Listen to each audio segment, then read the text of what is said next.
Once again, welcome back to KC's Classes. KC's Classesന്റെ മറ്റൊരു എപ്പിസോഡിലേക്ക് എല്ലാവർക്കും സ്വാഗതം. This is Kiran CS.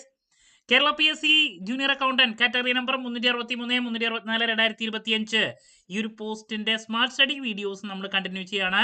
Daily MCQസിലെ അക്കൗണ്ടിങ് ഇൻട്രൊഡക്ഷൻ പാർട്ട്ണർ റിലേറ്റ് ചെയ്തിട്ടുള്ള ചോദ്യങ്ങളാണ് നമ്മളിപ്പോൾ ഡിസ്കസ് ചെയ്തുകൊണ്ടിരിക്കുന്നത്. സോ ഓൾറെഡി ഒരു 10 ചോദ്യങ്ങൾ അക്കൗണ്ടിങ്ങിനെ റിലേറ്റ് ചെയ്തിട്ടുള്ളത് നമ്മൾ ഡിസ്കസ് ചെയ്ത് കഴിഞ്ഞു. നെക്സ്റ്റ് ഒരു 5 ക്വസ്റ്റ്യൻസ് ആണ് നമ്മൾ ഇന്നത്തെ വീഡിയോയിൽ ഇൻക്ലൂഡ് ചെയ്തിട്ടുള്ളത്. വീഡിയോയിലോട്ട് പോണേക്കാൾ മുമ്പ് പറയാനുള്ളത് നമ്മുടെ സ്ഥാപനം Kerala PSC commerce and management relate ചെയ്തിട്ടുള്ള എല്ലാ പോസ്റ്റുകൾക്കും ഓൺലൈൻ ആയിട്ട് കോച്ചിങ് പ്രൊവൈഡ് ചെയ്യുന്ന സ്ഥാപനമാണ്. നമ്മുടെ ആപ്പിലൂടെയാണ് ക്ലാസ്സസ് അവൈലബിൾ ആവുക. Live sessions, recorded sessions, PDF notes, MCQ practices, previous year question paper discussion, അങ്ങനെ സ്റ്റുഡൻസിന് വേണ്ടിയിട്ടുള്ള എൻറ്റയർ സപ്പോർട്ട് നമ്മൾ പ്രൊവൈഡ് ചെയ്യുന്നുണ്ട് കേട്ടോ. നമ്മുടെ ക്ലാസ്സിൽ ജോയിൻ ചെയ്ത് പഠിച്ച് Kerala PSC commerce and management relate ചെയ്തിട്ടുള്ള പോസ്റ്റുകൾ ക്രാക്ക് ചെയ്യാൻ താല്പര്യമുള്ള സ്റ്റുഡൻസിന് ഡിസ്ക്രിപ്ഷൻ ബോക്സിലുള്ള എൻ്റെ വാട്സപ്പ് നമ്പറിൽ കോൺടാക്ട് ചെയ്യാം, ക്ലാസ്സസ് ആക്സസ് ചെയ്യാം.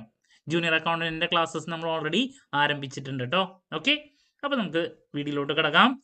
ക്വസ്റ്റ്യൻ നമ്പർ 11 ആണ് നമുക്ക് നെക്സ്റ്റ് നോക്കാനുള്ള ചോദ്യം. ഇതാണ് statement 1. Journal is a book of original entry. Number 2, ledger is a book of final entry. Number 3, ledger records transactions chronologically. There are 3 statements options. 1 and 2 are correct. 2 and 3, 1 and 3, all statements are correct. നോക്കാം നമുക്ക്. ആദ്യത്തെ statement എന്താ? Journal is A book of original entry. Correct ആണ്. ആദ്യമായിട്ട് നമ്മൾ transactions record ചെയ്യുന്നത് journal ബുക്കിലാണ്. അതുകൊണ്ട് തന്നെ ബുക്സ് ഓഫ് ഒറിജിനൽ എൻട്രി എന്ന് പറയും, അല്ലെ, പ്രൈം എൻട്രി എന്നൊക്കെ നമ്മൾ പറയും. അപ്പോൾ ശരിയായിട്ടുള്ള സ്റ്റേറ്റ്മെന്റ് ആണ്. രണ്ടാമത്തെ സ്റ്റേറ്റ്മെന്റ് എന്താ? Ledger is A book of final entry. അതും ശരിയാണ്. ട്രാൻസാക്ഷൻസ് നമ്മൾ ആദ്യം റെക്കോർഡ് ചെയ്യുന്ന ജേണൽ, അതിനുശേഷം ഈ പറയുന്ന പരിപാടി നടക്കുന്നത് ലെഡ്ജറിലാണ്, ക്ലാസിഫിക്കേഷൻ. അതുകൊണ്ട് നമ്മൾ അതിനെ പറയും. അവിടെയാണ് പിന്നെ നമ്മൾ ക്ലോസ് ചെയ്ത് ബാലൻസസ് പിന്നെ ട്രയൽ ബാലൻസിലോട്ട് പോകുന്നത്. ഇപ്പോൾ ledger is A book of final entry എന്ന് പറയുന്ന സ്റ്റേറ്റ്മെന്റും കറക്റ്റ് ആണ്. Then ledger records transactions chronologically, അത് തെറ്റാണ്. ലെഡ്ജറിലെ അക്കൗണ്ട് വൈസ് ആണ് ട്രാൻസാക്ഷൻസ് റെക്കോർഡ് ചെയ്യുന്നത്. ക്രോണോളജിക്കലി ട്രാൻസാക്ഷൻസ് ചെയ്യുന്നത് ജേണലിലാണ്. അപ്പോൾ മൂന്നാമത്തെ സ്റ്റേറ്റ്മെന്റ് തെറ്റാണ്. 1ഉം 2 ആണ് കറക്റ്റ് ആയിട്ട് വരാം. ഓപ്ഷൻ എ ആണ് answer. Moving to question number 12. Debtors are assets, creditors are liabilities, outstanding expenses are assets. 1 and 2, 2 and 3, 1 and 3, all statements are correct. നോക്കാം നമുക്ക്. Debtors are assets, കറക്റ്റ് അല്ലേ? അസറ്റ്സ് ആണ്, നമുക്ക് പൈസ തരാനുള്ള ആൾക്കാരെയാണ് നമ്മൾ ഡെറ്റേഴ്സ് എന്ന് പറയാ. ക്രെഡിറ്റേഴ്സ് ആർ ലൈബിലിറ്റീസ്, അതും കറക്റ്റ് ആണ്, നമ്മൾ പൈസ കൊടുക്കാനുള്ള ആൾക്കാരാണ്. ഔട്ട്സ്റ്റാൻഡിങ് എക്സ്പെൻസസ് ആർ അസറ്റ്സ്, അത് തെറ്റാണ്, അത് ലൈബിലിറ്റി അല്ലേ. നമ്മൾ കൊടുക്കാനുള്ള എക്സ്പെൻസസ് എന്ന് പറയുന്നത് നമ്മുടെ ബാധ്യതയാണ്, ലൈബിലിറ്റിയാണ്. അപ്പോൾ ആദ്യത്തെ രണ്ടുമാണ് ശരിയായിട്ട് വരുന്ന, മൂന്നാമത്തെ തെറ്റാണ്. ഓപ്ഷൻ എ ആണ് ആൻസർ വരാം. 1 and 2 are correct. Moving to question number 13. Accounting information should be relevant. Number 2, accounting information should be reliable. Number 3, accounting information must always be confidential.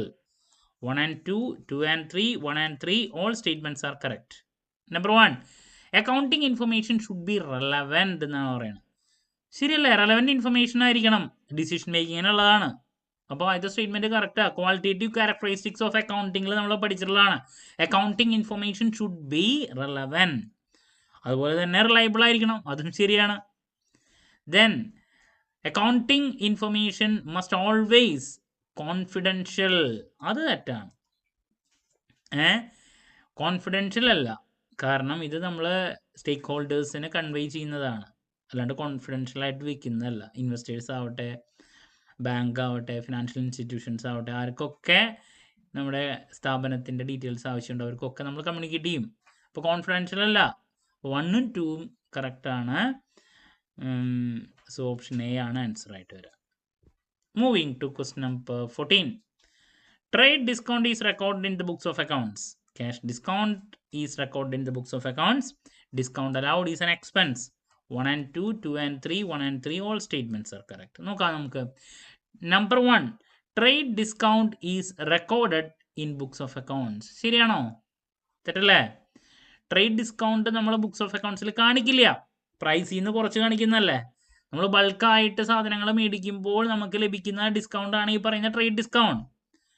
അപ്പോൾ നമ്മൾ എത്രയാണോ എമൗണ്ട് അതിൻ്റെ പ്രൈസ് പറഞ്ഞിട്ടുള്ളത് അതിൽ നിന്ന് കുറച്ചിട്ടുള്ള എമൗണ്ട് ആയിരിക്കും നമ്മൾ കാണിക്കുക. സോ അതുകൊണ്ട് തന്നെ ട്രേഡ് ഡിസ്കൗണ്ട് ബുക്സ് ഓഫ് അക്കൗണ്ട്സിൽ നമ്മൾ റെക്കോർഡ് ചെയ്യുന്നില്ല. ക്യാഷ് ഡിസ്കൗണ്ട് റെക്കോർഡ് ചെയ്യും. ഇത്ര എമൗണ്ട് നമുക്ക് ക്യാഷ് ഡിസ്കൗണ്ട് കിട്ടിയിട്ടുണ്ടെങ്കിൽ അത് കാണിക്കും. Correct. Discount allowed is an expense. ശരിയാണ്, ഡിസ്കൗണ്ട് കൊടുക്കുക എന്ന് പറയുന്നത് എക്സ്പെൻസ് ആണ്. അപ്പോൾ 2ഉം 3 ആണ് ഇതിൽ കറക്റ്റായിട്ട് വരുന്നത്. സോ ഓപ്ഷൻ ബി ആണ് answer. Moving to question number 15. നമുക്ക് ഇത് കൂടി ഒന്ന് ഡിസ്കസ് ചെയ്യാം. Number 1, capital expenditure gives long-term benefit. Revenue expenditure benefits only one accounting period.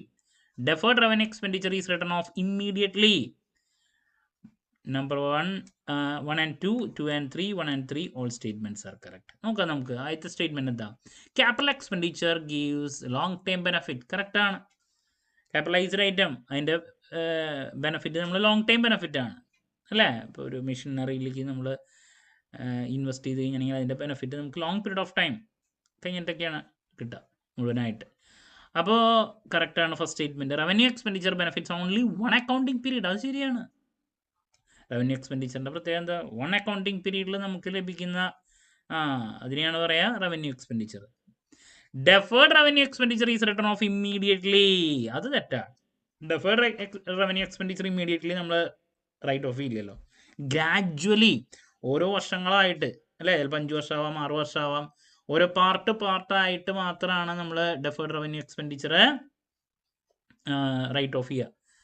ഇപ്പോൾ നമ്മൾ എക്സാമ്പിൾ പറയാറുണ്ട്, അഡ്വർടൈസ്മെൻറ്റ് അതിൻ്റെ എമൗണ്ട് വല്ലാണ്ടൊരു എമൗണ്ട് വലിയ എമൗണ്ട് ആകുമ്പോൾ ഓട്ടോമാറ്റിക്കലി നമ്മൾ എന്ത് ചെയ്യുന്നു, അതിനെ ഗ്രാജ്വലി പല എമൗണ്ടുകളായിട്ട്, ഇപ്പോൾ ആദ്യത്തെ ഒരു വർഷം ചെറിയ 10,000 പിന്നത്തെ അല്ലേ, ഗ്രാജ്വലി നമ്മളതിനെ റൈറ്റ് ഓഫ് ചെയ്ത് കളയാണ് ചെയ്യുക, അല്ലാണ്ട് പെട്ടെന്നല്ല. സോ അതുകൊണ്ട് തന്നെ മൂന്നാമത്തെ സ്റ്റേറ്റ്മെൻറ്റ് തെറ്റാണ്. 1ഉം 2 ആണ് കറക്റ്റായിട്ട് വരിക. ഓപ്ഷൻ എ ആണ് ആൻസർ. ഓക്കെ, അപ്പോൾ നമ്മൾ അക്കൗണ്ടിങ്ങിനെ റിലേറ്റ് ചെയ്തിട്ടുള്ള MCQs ആണ് ഇപ്പോൾ ഡിസ്കസ് ചെയ്തുകൊണ്ടിരിക്കുന്നത്.